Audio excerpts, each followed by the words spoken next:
আজ আমি যাচ্ছি পদ্মবাগানে আর আমার সাথে তোমাদেরকেও নিয়ে যাচ্ছি। হ্যালো এভরিওয়ান, সবাই কেমন আছো? আমি তো খুব ভালো আছি। চলো আজকে একটা পদ্মবাগানে তোমাদের সাথে পরিচয় করিয়ে দিই।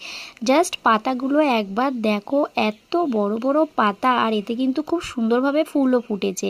এইটা যেহেতু বাড়ির একটা কোনায় পুকুরে, সেই কারণে কিন্তু এর ফুলগুলোও খুব সুন্দর।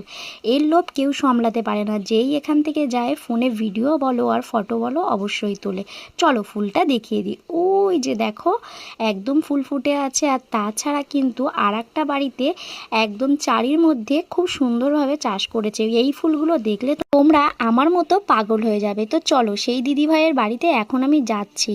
এই দেখো একটা চারিতে কটা পদ্ম হয়েছে, 1 2 3 4 5 6, না থাক, গুনতে তো আর পাচ্ছি না, তোমরাই গুনে নাও।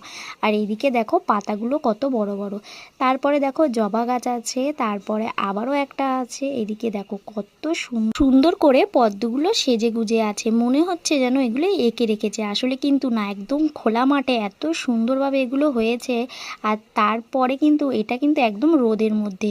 আর এই যে গাবলার মধ্যে দেখছো, এটা কিন্তু রজনীগন্ধা ফুল। চলো এর পরের চারিটাও দেখাই, এটাও কিন্তু খুব সুন্দরভাবে ফুলে ফুলে উঠেছে। আর এবার কিন্তু তোমাদেরকে আর একটা দেখাচ্ছি, এটা সবার লাস্ট। এই যে দেখতে পাচ্ছ সব থেকে বড়, আর এটা হচ্ছে হলুদ পদ্ম। আচ্ছা, হলুদ পদ্ম কি তোমরা কখনো দেখেছো? দেখলে অবশ্যই কিন্তু কমেন্ট করে জানিও। আর আজকের ভিডিওটা তোমাদের কেমন লাগলো অবশ্যই কমেন্ট করে জানিও। আর যারা আমার ভিডিওটা প্রথম দেখছো প্লিজ সাবস্ক্রাইব করে পাশে থেকো। আর ফুল দেখতে দেখতে তো, পদ্ম ফুল দেখতে দেখতে চলে আসলাম কিন্তু গোলাপ গাছের এখানেও কিন্তু গোলাপ আর পদ্ম মিশে একাকার হয়ে গেছে।